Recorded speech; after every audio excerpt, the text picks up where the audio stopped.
That's a rare thing. More often than not, you don't find that.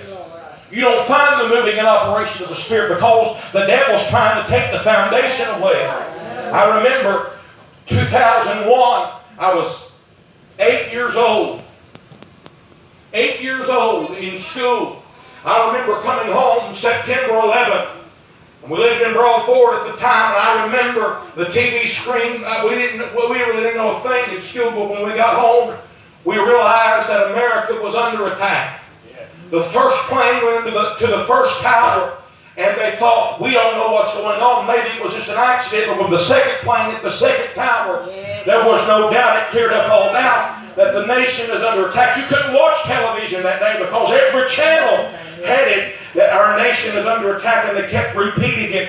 Amen. Watching those planes fly into those buildings and those thousands of people, amen, begin to die and begin. Oh, you can even see them. Amen. You can get a glimpse of them in that building there, in the two skyscrapers that fell. That, amen, that is not even in New York anymore. The tallest buildings in America fell that day. Amen. And the Pentagon was hit. Amen. And a plane went down in Pennsylvania. America was under attack. I will tell you something. It did not take long for the news media to get a hold of that and notify American citizens, because we have a right to know. They notified the American citizens that our nation is under attack. We don't know who, we don't know where, but it didn't take them long to find out what the problem was. I come to tell you, it's time as God's people that we notify the church. The church is under attack. Amen. Most people don't even believe the devil said in church, be strong. Somebody say amen. I come to tell you, much like 9/11, when they found out America now has an enemy. Amen. And whether you believe it or not, we've been fighting the same enemy since that day. Amen. Our troops are still over there in the Middle East trying to fight something that started back in 2001, but it really started before that. I come to tell you, if they notified America that we're under attack, it's time that the Church of the Living God, amen, we remain silent no more, and we stand up and speak up. When a marriage is being questioned, should it be between a man or a woman and a woman? Amen. And the church is under an attack. When they say you can't have nativity scenes out on your front door, the church is under an attack. When they say abortion is okay and the church remains silent, amen, America is under an attack. Oh, come on, somebody say amen. I come to tell you, amen, that as long as there's breath in my body, I will speak what God tells me to say, whether people like it, whether they don't, because listen, we've got to wake up. It's time to wake up. The Bible says that night time's coming. Man's got to work while it's day. It's time the church wakes up. You're under a spiritual attack. Amen. Yes, we are. There we go. Hallelujah. Under attack. Somebody notify. We're sitting back and we're arguing about who's going to do this, and we're voting this, and we're voting that. Boards are killing churches. Yes. Right. Amen. Amen. Deacons, women who think they're come on. I've seen so much spirits of Jezebel. I'm going to tell you something. It ain't so much Jezebel, it's the spirit of Ahab that keeps his mouth shut, that won't put her in her place. Amen. Come on, somebody say amen. Amen. Spirits of Delilah trying to woo us to sleep. Amen. That's why so many churches are dead. That's why you snore instead of shout. Come on, somebody say amen. It's the spirit of Delilah trying to cut your hair off, trying to cut the power off. Amen, somebody. Trying to move the foundation. America's under attack. Amen, but I'm glad to say that greater is He that is in us than he that is in the world.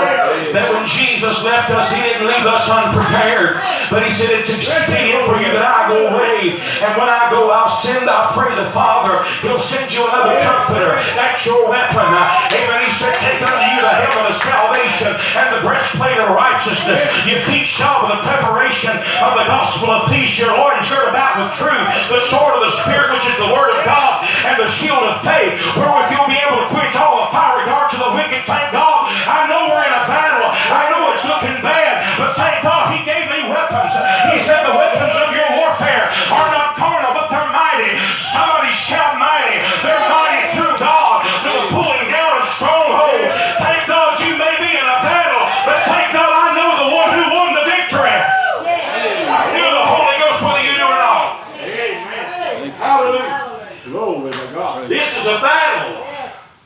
But thank God we know who's going to win the victory. Amen. Paul and Silas, let me go on. I know I'm getting late and long Come on. and loud. All right. Bless you, Lord. Paul and Silas, the Bible said, end up in a city called Philippi. And the Bible said they go to prayer. And as they were going to prayer, a young girl, a young slave girl, a damsel, the Bible called her, which had the spirit, y'all bear with me, of divination. The spirit of divination, fortune telling. And she followed Paul around, crying, these men are the servants of the Most High God. She was exactly right. Come on. It really wasn't her, it was the spirit inside of her. Even the devils recognize who Jesus is. The Bible said when Jesus stepped off from the shore, the man possessed with a legion of devils came and bowed down and worshiped. Amen. Amen. They knew who Jesus is. Yes, they did. But Paul saw beyond the flattery and saw her heart. You see, I think people flatter me, but their heart wasn't really in it. Amen. Come on, somebody. Most preachers, when they heard her say that, they would have hired her and made her a deacon. And took her with them everywhere they go so she could just proclaim, these men are the servants of the Most High God. But Paul saw beyond what she was saying, and he looked in her heart. How do you do that? It's called discernment. It's called the gift of discernment. Come on, somebody say amen. We lack discernment in the church, because if we had discernment, we wouldn't just let anything behind the pulpit trying to tickle our ears. We'd recognize it from a mile away. Amen. Oh, blessing, yes. Divination. I began to study what this divination is and what it was. Divination, she was a fortune teller. That's what the Spirit did, but I began to look and study. You can't just read the Bible. You've got to study the Bible. I began to dig and to study and begin to look into the Greek, the actual language that Paul or Luke wrote the book of Acts in. And that word divination happens to be the same word as Python. P-Y-T-H-O-N, the same word right there in the Greek. Spelled the same way in the English. Possessed with a spirit of Python. And I began to think about what a python does. You see, the very first form that Satan took to appear to man wasn't a dragon, wasn't a lion. He's been called all that. But it was a serpent. It was a serpent. And I began thinking about what a python does. You see, a python is not like a rattlesnake or a copperhead who has venom in their fangs, and when they bite you, they inject you full of that venom. And they do that to stop or to kill its victims so they can eat their prey. And even a big person like us, if you get too close, they'll bite because they're afraid, and they'll shoot venom and they can kill you. Yeah. But a python does not do that. But a python rather gets around its victims and squeezes the very life out of you. Amen. And I began to study what a python does and how a python kills. And for years and years, people thought, but listen at me, that python kills by suffocation. But researchers have found out that's really not the case. How a python kills, and you would think it would be suffocation because it's squeezing so tight. But they said that's not really how they kill their victims. But they begin to research and they begin to study, and they say how a python kills its victims is it stops the blood flow. I remember working at the funeral home when we picked up a man And I didn't know this man, but we went in to pick him up, and he was a very old man, way up there in years. But when he died, his skin looked normal, all the way down to his foot, and his foot was dead and black. It looked like a skeleton foot with black skin wrapped around. You know what caused that? Lack of blood flow.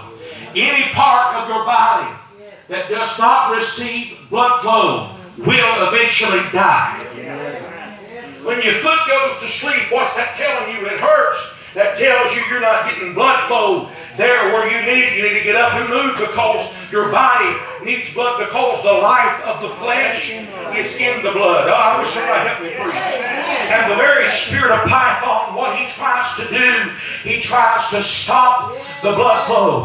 He tries to bring death by stopping the blood. Oh God, no wonder you can't hear preachers preach about the cross anymore. No wonder you hear so much on television, amen, how to feel good and how to be healthy. I'm so sick of seeing this stuff, but you don't hear preaching about the cross. You don't hear preaching about the blood. You don't hear good old-fashioned Holy Ghost preaching. I'm going to tell you why. Because Python is trying to stop the blood flow. Amen, somebody. You want to know why people are so bound up? Because Satan is trying to stop the blood flow. You want to know why you can't get your loved ones to church? Amen. Because the devil's afraid. If you get under the house of God and they hear the word, they'll hear about the blood and they'll hear about the cross. So Satan holds them back. Trying to, he tries to stop the blood flow. That's why you have such a